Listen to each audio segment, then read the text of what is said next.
You took up the entire review time for yourself last episode, Commander. Not only was that super selfish of you, but we didn't even get to discuss other aspects of that story. Like the fact we knew nothing of the two factions. Yeah, the conflict and its reasons were total mystery, save for the fact that it existed. Nowhere we offered any clue as to why Starfleet thought it would be a good idea to help one side over the other by delivering to them a sentient bomb. And there was zero resolution or morality tale or anything, really. Oh, but there was.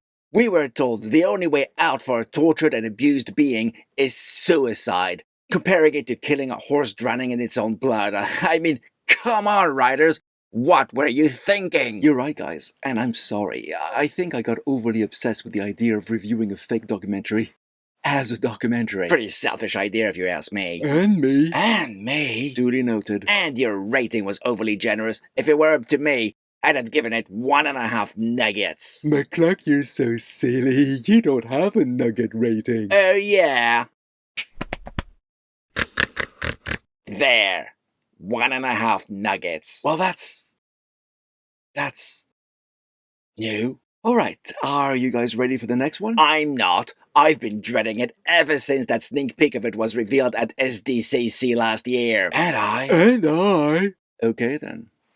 Here we go. Right. To be honest, I'm not entirely sure where to start with this one. It's supposed to be a Vulcan-related comedy, like Strange New Worlds has done multiple times already. We had Spock Amok in Season 1, followed by Charades in Season 2, and now, this. Why don't you start with the good bits? Okay.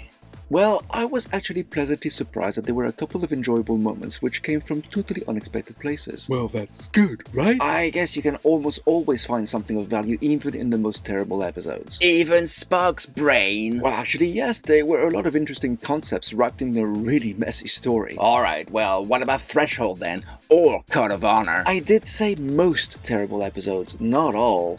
And here, what I had not expected to like was Patton Oswalt. The Vulcan named Doug? Are you kidding me? What can I say? He took me completely by surprise. Oswalt is a funny comedian, and I thought him playing a Vulcan would be a disaster. But he played a Vulcan fascinated by human culture completely straight, and it was frankly the best part of the episode. You said there were a couple of good moments. What was the other one? One part of the dinner with Pike, Batel, and her boss Pasalk, where she accused him of calling Pike the human with inappropriate hair. That's it? It was funny, especially Pike's reaction, but the rest? Okay, let's start with the in-universe problem. Some of our main characters need to change into Vulcans to save a pre-warp society. Cosmetic changes won't do, they have to be fully Vulcan, so they use a magic serum, the one that turned Spock back into himself last season, to do so.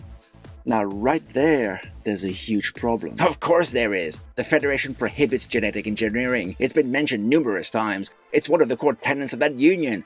So what gives here? It's so the story can happen, McCluck? Ah, yes. A stupid, thoughtless reason to justify a sorry excuse for a story. Say no more. That's one problem, but the other should be obvious. Even if you could transform a being from one species to another with a magic potion, that would only alter your physical appearance and abilities. Pointy ears, increased strength, that sort of thing.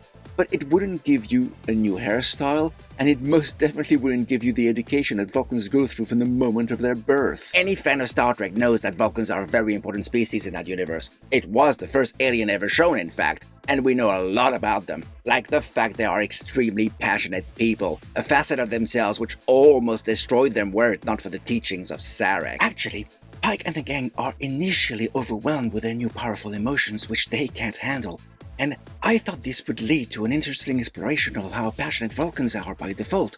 But all that went away in seconds, and they became stoic and logical, completely out of nowhere. It was so bad. Vulcans have to train for years to master the disciplines that help them control their emotions. It's not a genetic heritage, and no amount of hand-waving that the serum also contains Spock's experiences make that acceptable. Actually, even if you were to accept that fantasy premise, Spock experienced bullying and bigotry growing up as half-human on Vulcan.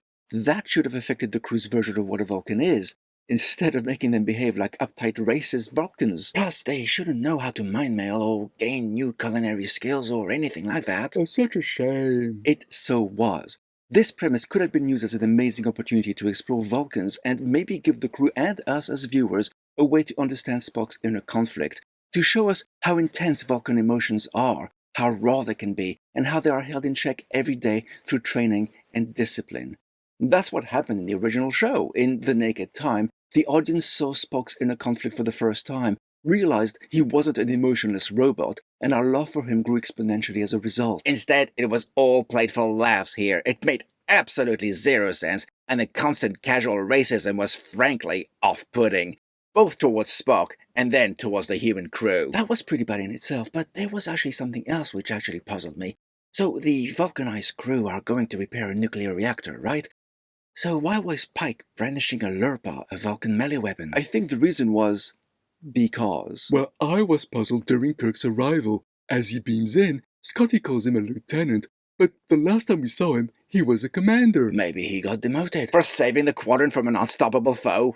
Unlikely. And then he mentions to Scotty that his ship is being repaired nearby as it's still missing a nacelle, which Scotty apologizes for, but jettisoning the nacelle was Kirk's idea, which at the time he knew Scotty wouldn't like.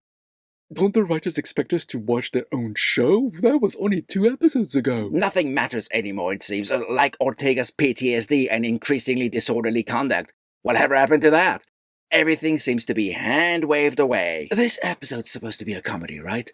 Yet we have Uhura mind-melding to change Beto's behavior. That's abuse. Actually, it's domestic abuse since they're a couple. You have Chapel severing ties with everyone. You have La'an planning a war and a mutiny. And all that's supposed to be funny?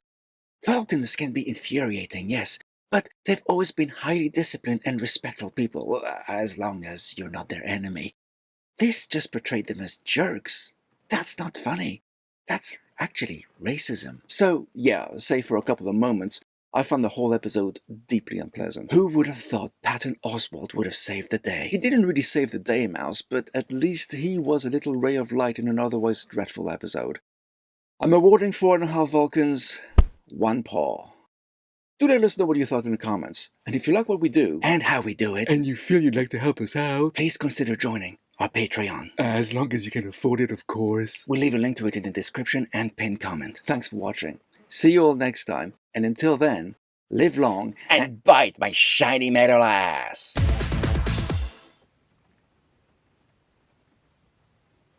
Spock experienced bullying and bigotry growing up as half-human on Vulcan.